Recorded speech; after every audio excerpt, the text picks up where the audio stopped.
మల్లయ్య కొండ రూపురేఖలు మార్చిన జగనన్న ప్రభుత్వం.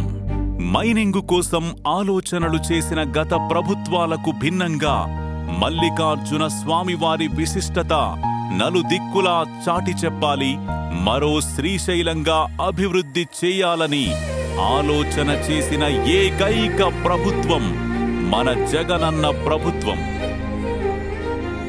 గౌరవ ఎంపీ శ్రీ పెద్దిరెడ్డి వెంకటమిథున్ రెడ్డి గారు, గౌరవ ఎమ్మెల్యే శ్రీ పెద్దిరెడ్డి ద్వారకానాథ్ రెడ్డి గారి కృషితో దేవాదాయ శాఖ ద్వారా 4,38,00,000 రూపాయలు వెచ్చించి ఆలయ పునర్నిర్మాణం, ఉప ఆలయాల నిర్మాణం జరుగుతోంది.